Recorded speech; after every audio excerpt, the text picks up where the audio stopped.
Tajuk kita hari ini adalah catur. Apa itu catur?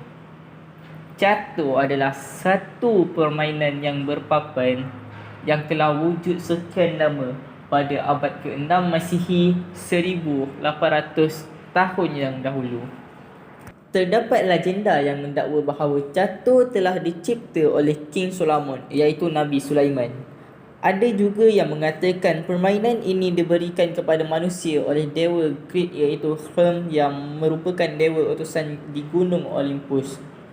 Cina pula mengatakan bahawa catur dicipta oleh seorang komander tentera yang bernama Han Seng pada abad pertama sebelum Masihi, sebagai cara untuk menghiburkan tenteranya ketika mereka berkhemah sepanjang musim sejuk.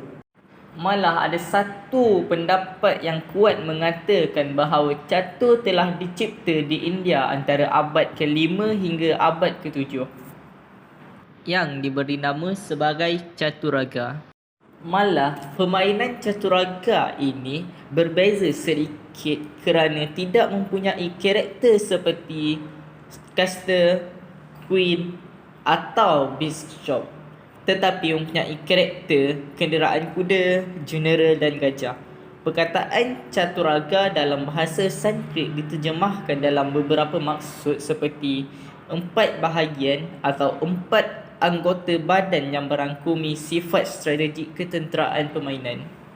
Nama-nama buah catur antaranya King, Queen, Rock atau Caster, Bishop atau gajah, Knife atau kuda, Pawn ataupun bidak. Kedudukan catur sama seperti kedudukan semasa peperangan, yang askar di depan dan yang pembesar-pembesar di bahagian belakang. Tujuan utamanya adalah untuk mempertahankan raja daripada dikepung.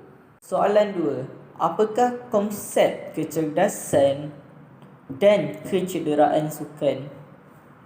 Komponen kecerdasan sukan antaranya adalah kecerdasan fizikal, kecerdasan mental, kecerdasan sosial, kecerdasan emosi dan kecerdasan rohani. Kecerdasan fizikal adalah keupayaan individu untuk melakukan aktiviti harian dengan lebih efektif tanpa rasa letih dan lesu serta masih mempunyai lebihan tenaga semasa menghadapi kecemasan. Kecerdasan mental pula adalah keupayaan individu untuk berfikir secara waras dan menggunakan maklumat yang diperolehi untuk meningkatkan kualiti gaya hidup. Kecerdasan sosial adalah keupayaan individu untuk berkomunikasi secara langsung dengan ahli keluarga dan komuniti.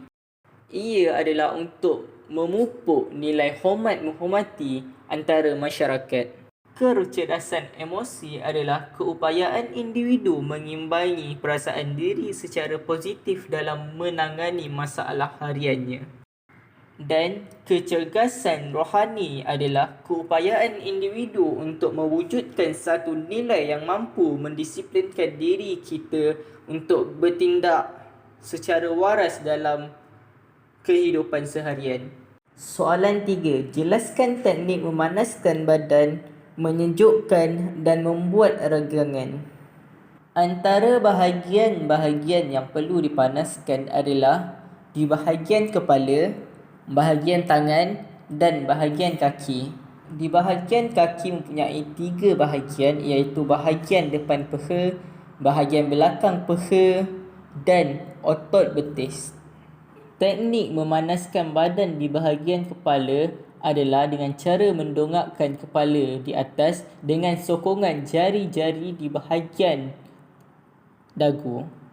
Bahagian tangan pula adalah dengan cara pergelangan tangan digerakkan ke atas dan ke bawah, pergerakan lengan ke arah dada, bahagian tulang hermes dirapatkan ke bahagian dada, pergerakan mendongokkan lengan di belakang.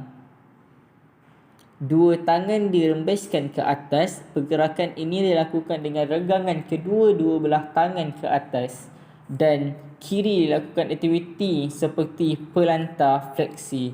Bahagian kaki pula pada bahagian depan peha berdiri tegak, mendongokkan satu lutut dan berdiri pada belah kaki, bahu kaki yang dibengkokkan ke belakang sehingga mencecah punggung. Bahagian belakang punggung pula duduk dan lunjurkan kaki berbentuk V, lipat sebelah kaki ke bahagian peha kaki bersebelahan, bongkokkan badan dan cuba sentuh ibu jari kaki yang diluruskan. Otot betis pula berdiri kira-kira 2 kaki di bahagian depan dinding, alihkan sebelah kaki ke belakang dan bawa badan rapat ke dinding sehingga anda merasakan regangan pada bahagian belakang betis. Teknik menyejukkan badan pula dengan melakukan pergerakan ringan seperti berlari-lari anak. Soalan 4. Terangkan langkah-langkah mengelakkan kecederaan dalam sukan. 1. Lakukan sesi warm-up atau regangan. 2. Pakaian atau kasut mesi yang bersesuaian untuk bersenam. 3. Kawasan bersukan yang selamat. 4. Senaman meningkatkan kekuatan otot. 5. Dapatkan rawatan doktor jika berlaku kecederaan. Terangkan istilah-istilah dalam sukan. Yang pertama, anatomi. Yang kedua, fisiologi. Yang ketiga, trio. Yang keempat, stamina. Yang kelima, regu. Yang keenam, kelajuan. Yang ketujuh, gawang. Yang kelapan, gol. Bila dalam cek, hanya gerakan yang boleh mengelakkan cek, sekat cek atau mengawal kepingan pihak lawan adalah dibenarkan. Objektif permainan ini adalah untuk checkmate pihak lawan.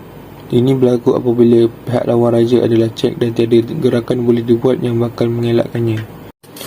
Seorang pemain mengawal kepingan putih dan pemain lain mengawal kepingan hitam. Pemain yang mengawal kepingan putih selalunya pemain pertama untuk gerak. Dalam catur, apabila raja berada di dalam kedudukan terancam oleh satu atau lebih dari kepingan pihak lawan, pemain itu dalam keadaan cek. Terangkan kemahiran asas sukan, format permainan dan pertandingan catur. Setiap pemain mulakan permainan dengan 16 catur di mana boleh gerak dalam hala kemas dan boleh mengeluarkan lain-lain kepingan dari papan. Setiap kepingan pemain terdiri daripada 8 bidak, 2 satria, 2 gajah, 2 tur, 1 menteri dan 1 raja. Semua kepingan boleh mengeluarkan kepingan pihak lawan dengan mendarat pada ruang yang mereka duduki.